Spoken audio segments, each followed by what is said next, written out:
হচ্ছে আমাদের flat mop সেটের সেই বাকেটটি, যেখানে প্রথমে আমরা মপটি ঢুকিয়ে একটু ভিজিয়ে নেব। আমরা এই পাশে আগে থেকেই পানি দিয়ে রাখছি, সাদা পানি। আপনারা চাইলে ডিটারজেন্টও ইউজ করতে পারেন। তো আমি দেখানোর জন্য যেহেতু করতেছি, সেহেতু আমি ডিটারজেন্ট মিশাই নিই। এখানে ভিজিয়ে নেওয়ার পর এই সেকশন, ড্রাই সেকশন থেকে হালকা একটু ড্রাই করে নেবেন, যাতে ফ্লোরটা বেশি ভিজে না যায়। তো এখন দেখবো কিভাবে পরিষ্কার হয় এই মপের মাধ্যমে। দেখুন, আমরা শুরু থেকে একটা রুম করতেছি।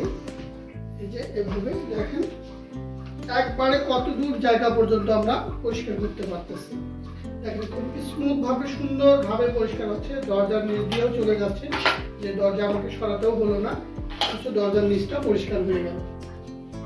তো এভাবে এই আধুনিক ফ্ল্যাট মপ সেট দিয়ে আপনি পরিষ্কার করতে পারেন। এটা আমাদের 360 অ্যাঙ্গেল পর্যন্ত ঘুরবে। এই যে দেখেন, এভাবে আপনারা পরিষ্কার করে নিতে পারবেন। দেখুন, এই নিচটাও পরিষ্কার করতেছি।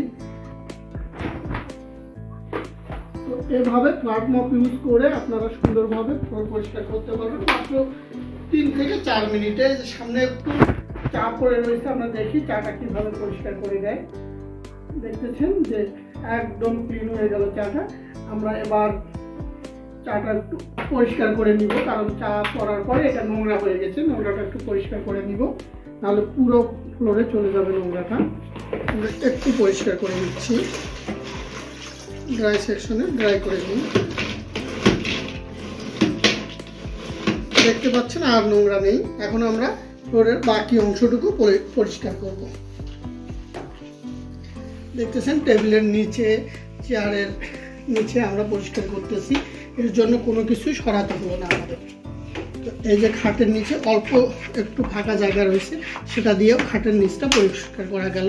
তো এভাবে আপনারা পরিষ্কার করে নিতে পারেন খুব কম সময়ে আপনাদের ফ্লোর বা মেঝে।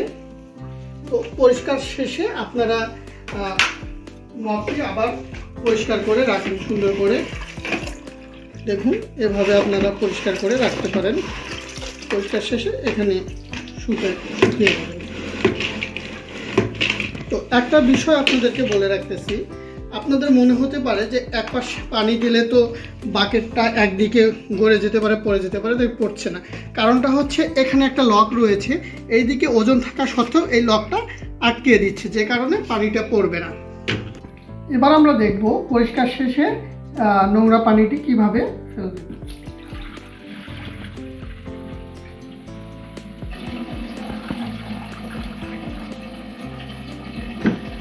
তারপর আপনি এটা আবারও লাগিয়ে রাখবেন।